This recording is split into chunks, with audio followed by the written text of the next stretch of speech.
So that's the government and the secret societies. That's what they're doing. They're telling you right here what they're doing. This is when I realized this movie was all about. I was recommended this video entitled The Secret Doctrine of the X-Files, and I thought we could watch it together. Let's go. All right, so today I'm going to give my interpretation of the X-Files movie from 1998. I have a new theory about what this movie means. Well, the first scene in the movie takes place in 35,000 BC in a land of ice and snow. So it represents the barrier between our world and the alien world. Whatever is outside of our terrarium, whatever entities exist, we meet with them at the ice barrier. And the first thing we see are footprints. And many movies actually start out with footprints. It's a big footprint, an important footprint from a long, long time ago. It represents the primordial sample, a genetic copy. And of course, cavemen fall down into a cave, which represents the abyss, and they meet an alien. And he gets infected with the black goo, of course. Then they switch to the modern day, and there's a boy who falls into this abyss, and he also gets infected with the alien parasite. So this opening so far is very similar to The Thing, and there's an alien under the ice, infects people, and people become a host.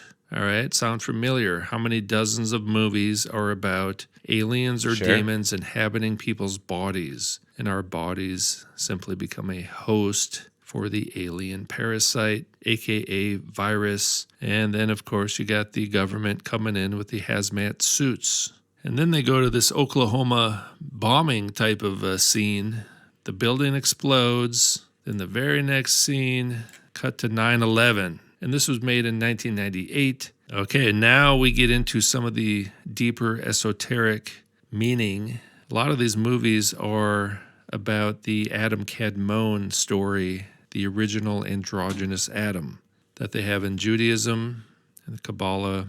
In the ancient world, they believed that human beings were created androgynous, which means both male and female in one body. Mulder and Scully, a man and a woman, at least the characters are male and female. They represent the male and female parts of Adam Kadmon, the original cosmic androgyne. And look at right here, close to the beginning of the movie, they have divided us. They're splitting us up. That means that Adam has been separated into two different people, one male, one female. And according to the ancient belief systems, that's the fall of man. And they need to find a solution. That's what this movie's about. His sister was abducted by aliens. That also could be another reference to the female half of this character was removed from him. So he's trying to find his female half. And then he goes to the bathroom, but the men's room is out of order. And so he goes into the female bathroom. And here they have a host who's being assimilated by the alien parasite. And this is just like in The Thing. The alien takes on a human appearance. And you see this a lot. Invasion of the Body Snatchers, etc. They seem to be telling us a story about ancient life forms that can take on a human resemblance. So these guys here kind of represent the secret societies who work with the aliens, actually helping the aliens to colonize Earth. So in this movie, the aliens use the government to do their dirty work. And so they talk a lot about FEMA, national emergencies, martial law, viral outbreaks, a plague to end all plagues, the systematic release of an indiscriminate organism for which there is no cure. Now, I think if they do another pestilence narrative, they will say it escaped from a lab on day one, because that would work. That would scare people. They've been working on this for 50 years. A new extraterrestrial biological entity. We'll continue to use them as they do us, if only to get more time to work on our vaccine. And there's a lot of syringes in this movie. And then Scully gets stung by a bee. that is carrying a virus. And these coordinates are for Antarctica. So Mulder has to go to Antarctica to administer the vaccine to Scully, who's been taken to Antarctica, which represents the abyss. The virus is extraterrestrial.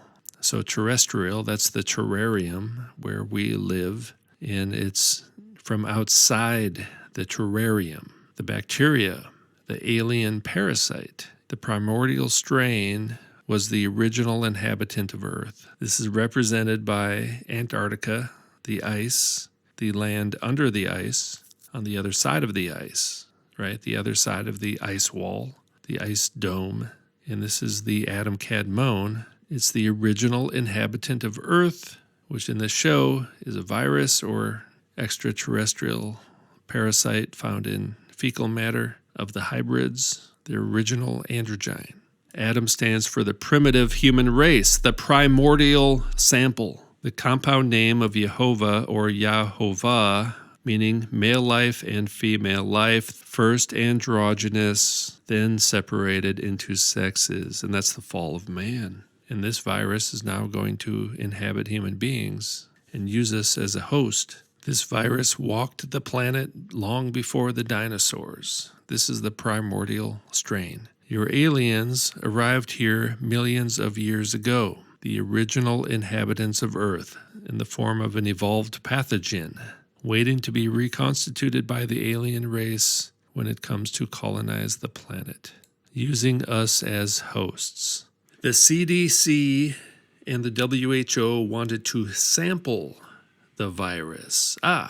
They want to sample, a primordial sample perhaps, from the victims to create a vaccine. So they're going to make a vaccine from the primordial sample. It was my belief that we needed to find the primordial strain, exactly the same as the X-Files and Godzilla in Jurassic Park.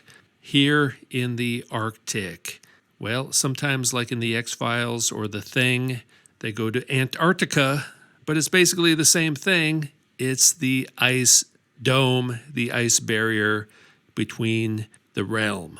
Against this, we have no defense, nothing but a weak vaccine. So again, in this show, the vaccine is the solution. So the alien virus would make us a slave race. My group has been working with the alien colonists. Okay, so that's the government and the secret societies. That's what they're doing. They're telling you right here what they're doing. Facilitating programs to give us access to the virus. Kind of like a lab, kind of like a gain of function narrative. So they gain access to the virus to make a vaccine, but then it goes out of control. With no vaccine, the only true survivors of the viral holocaust will be those immune to it. Human-alien clones, genetic hybrid. Well, there you go right there. There's the gene Hackman going to replace humanity. The next scene, Mulder goes to Antarctica, as one does. Not sure if he saw the 24-hour sun there or not. He falls into the abyss, as one does. He broke on through to the other side of the ice wall. He comes across the aliens in the abyss, just like James Cameron, and they're making the hybrids. And Scully, of course, is there becoming a hybrid. Mulder's going to give her the vaccine. The vaccine is the solution to all our problems. Just get one jab, 2 jabs, and a booster, and you can buy or sell in the vaccinated economy. So he goes into the abyss and gives Scully the vaccine. And you see this scene right here. This is the androgyny pose, all right? This is a man and a woman combined into one body. This is when I realized this movie was all about androgyny. And in fact, there's a line where he says, "You make me whole." Well, there they are. They're whole. They're one. The two into one, two things at once. All right, that's what the whole movie's about. Adam Cadmone is back. And the same pose can be found in the medieval paintings associated with alchemy. And in fact, even the Smashing Pumpkins used this image on their album cover. It's basically the rebus. This is like a religious movie. They're one on the ice wall. They're one on the ice dome. these ice walls in these movies basically represent heaven. And the very last scene in the movie says the X-Files are reopened. That means that Mulder and Scully have reunited. They're getting the band back together. Adam Cadmone is back. The X is the androgynous symbol. The primordial sample has been found, and it has been administered into the human beings. All right, so that's my interpretation of the X-Files. And keep in mind, this is in context of seeing basically the same exact esoteric symbolism in dozens of other movies. So this is not a one-off, and they use the same exact symbols and the same words and a lot of the same stories, basically. All these movies are talking about the primordial sample. And I showed you the references in Blavatsky, his book written over 100 years ago, talking about the primordial sample.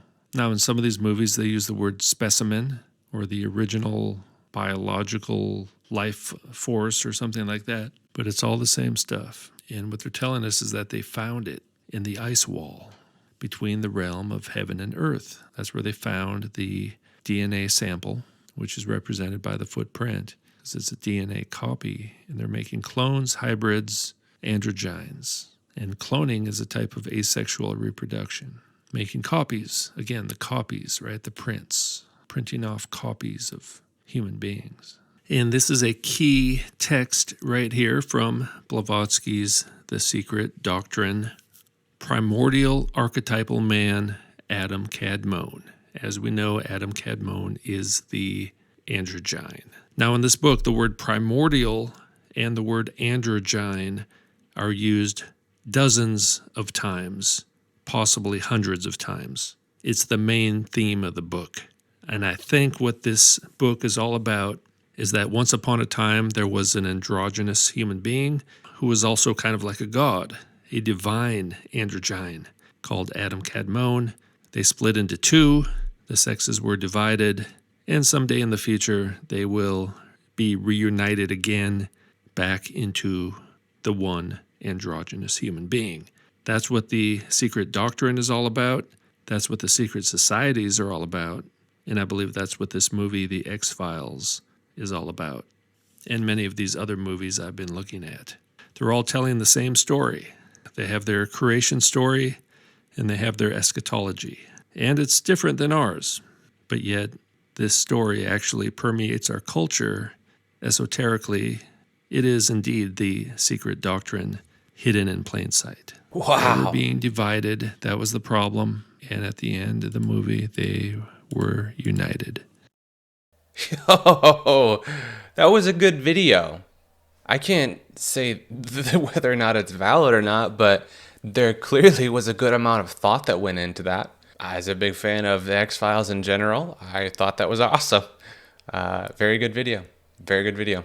That's all for this video. Be sure to like, comment, and subscribe.